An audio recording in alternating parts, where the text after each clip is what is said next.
चलिए बच्चों, आज फिर कुछ नया पढ़ते हैं। आज हम देखते हैं कि अगर हमें कोई वर्ग समीकरण दिया गया है और उसके मूल पता है तो उस मूल से हम कैसे वर्ग समीकरण बना सकते हैं, और अगर वर्ग समीकरण दिया हुआ है तो उससे हम कैसे उनके मूलों का योगफल और गुणनफल ज्ञात कर सकते हैं। ठीक है, तो जैसे कि एक एग्जांपल ले लेते हैं हम।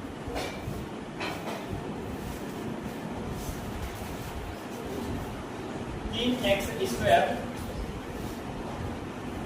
प्लस 7x प्लस 1 बराबर 0।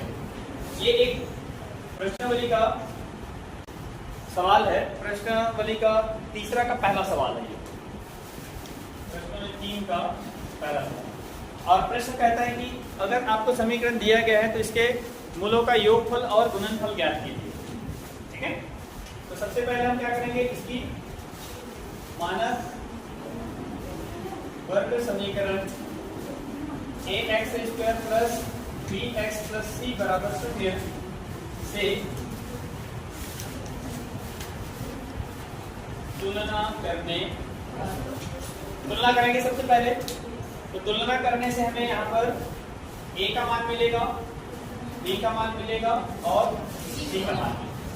जो x स्क्वायर का गुणांक है वो a है, x स्क्वायर का गुणांक a, तो a की जगह यहाँ है 3, b की जगह यहाँ है 7 और c की जगह लास्ट में जो कुछ गया वो c है, तो 1 है। हमें यहाँ पर दो चीजें ज्ञात करनी है।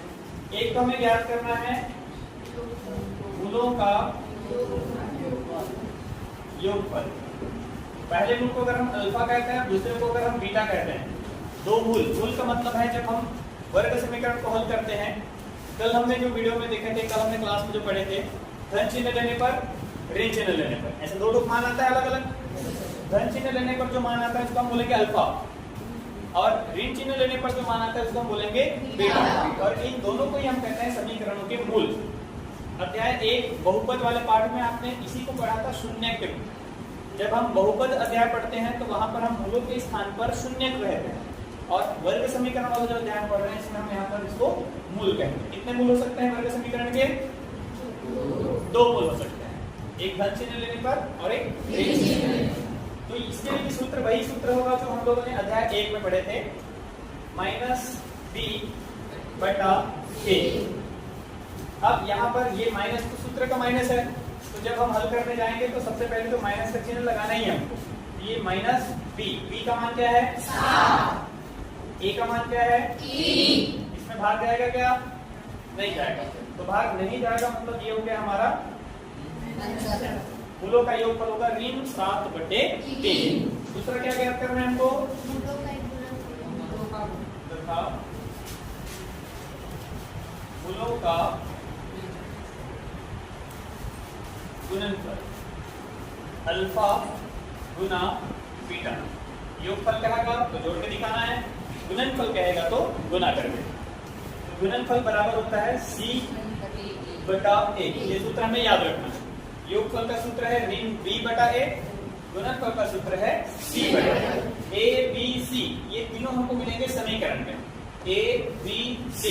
इसलिए हम पहले तुलना करकर a b c का मान प्राप्त करेंगे, उसके बाद हम सूत्र में इसका मान रखेंगे। तो c का मान यहाँ पर है a का मान है यहाँ पर 3। तो इस प्रकार से ये हो गया इसका आंसर। बस इतना ही करना है, इतना इजी है मूलों का योगफल और मूलों का गुणनफल। ठीक है, तो प्रश्नावली में तीसरा जो सवाल है उसमें आपको मूलों का योगफल और मूलों का गुणनफल ज्ञात करना है। इसके बाद उसी प्रश्नावली में आपको एक और अलग तरह का प्रश्न देखने को मिलेगा।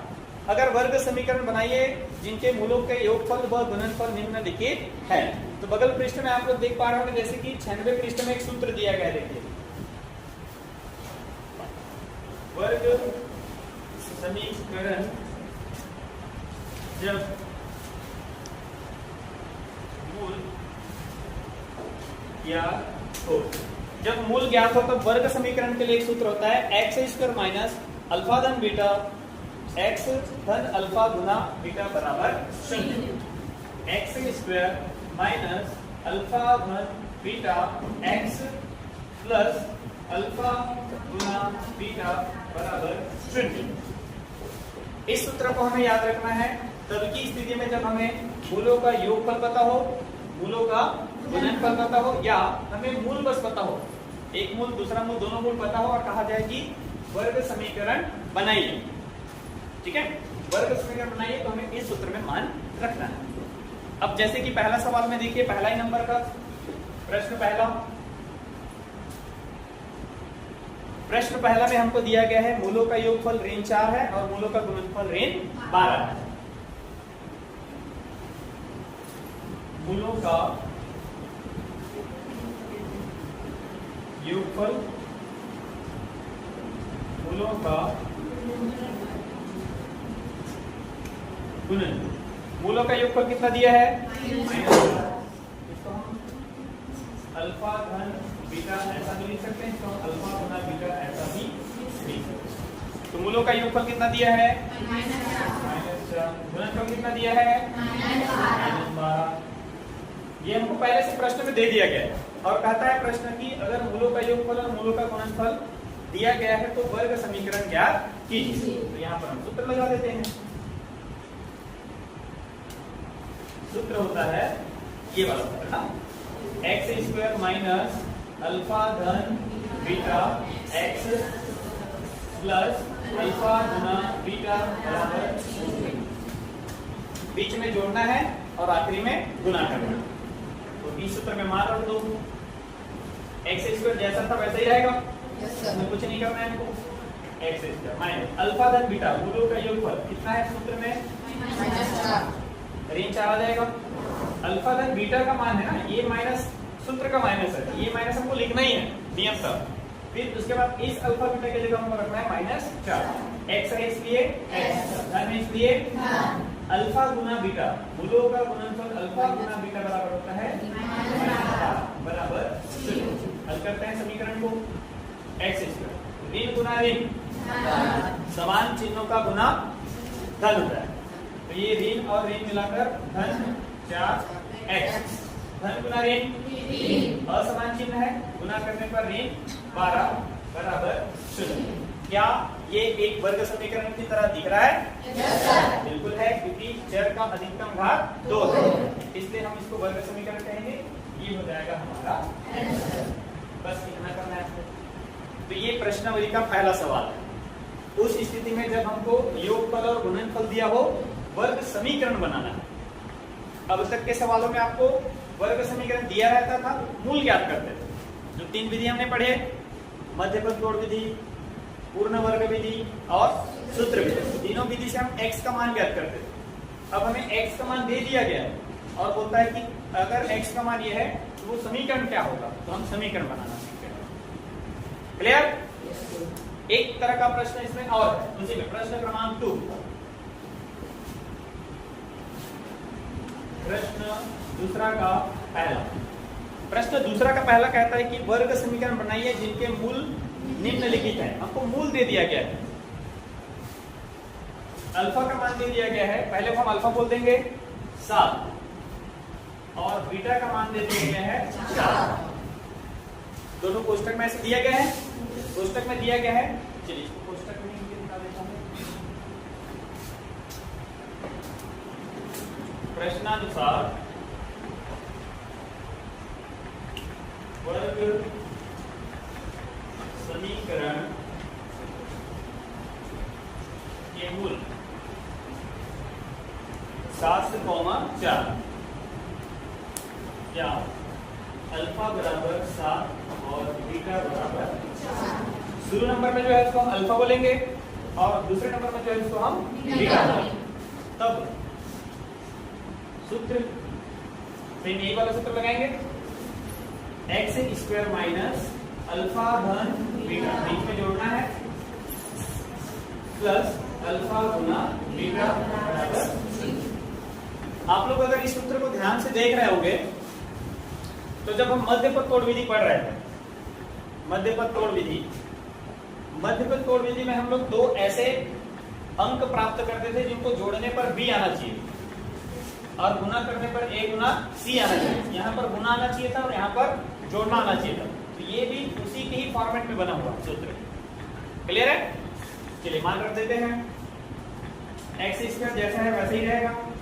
अल्फा, अल्फा का मान 7, बीटा, बीटा का मान 4, एक्स, अल्फा का मान 7, बीटा का मान 4, बराबर 0, एक्स स्क्वायर माइनस 7 का घन 4, जोड़ देते हैं 7 और 4 11 एक्स हो गया। 7 गुना 4 7 चौक 28 बराबर ये हो गया इसका आंसर। इन दोनों प्रश्नों में क्या अंतर है? अंतर ये है कि इस प्रश्न में हमको सीधा इसको जोड़ कर दे दिया गया, अल्फा धन बीटा का मान सीधा जोड़ कर दे दिया गया, अल्फा गुना बीटा का मान सीधा गुना करके दे दिया। और इस प्रश्न में आपको प्रश्न क्रमांक 2 में अल्फा और बीटा का मान अलग अलग दिया है, हमको इसको रख कर जोड़ना है, रख कर गुना करना है। ये अंतर है दोनों प्रश्नों। तो अभी आप लोगों ने 3 तरह के प्रश्न बनाना सीख गए। पहला, जब आपको वर्ग समीकरण दिया हो, ये प्रश्नावली का तीसरा सवाल है। जब आपको वर्ग समीकरण दिया हो और पूछा जाए कि मूलों का योगफल और गुणनफल ज्ञात कीजिए, तो हमें यहाँ पर सूत्र लगाना है ऋण b बटे a c बटे मान रखना है आंसर। प्रश्नावली का तीसरा सवाल, सभी सवाल ऐसे ही बनेंगे। प्रश्नावली 5 का तीसरा सवाल, अध्याय 3 एक चर का द्विघात समीकरण, अंतिम प्रश्नावली है ये। प्रश्नावली 5, प्रश्नावली 5 में 3 तरह के सवाल दिए गए हैं। पहला सवाल इस प्रकार का है, मूलों का योगफल गुणनफल दिया, समीकरण ज्ञात कीजिए।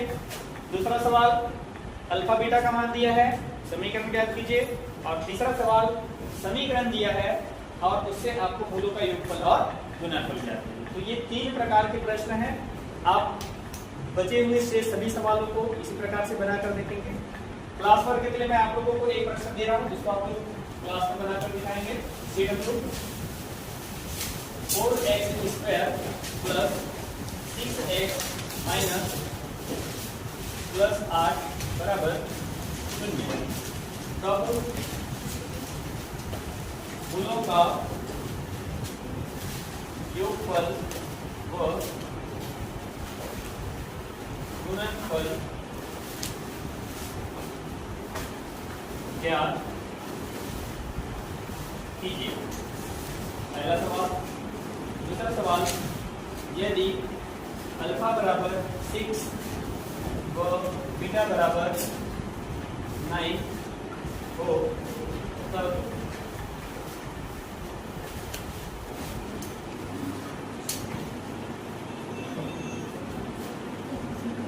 वर्ग समीकरण का निर्माण कीजिए। ये 2 सवाल आप अपने कॉपी में बनाएंगे।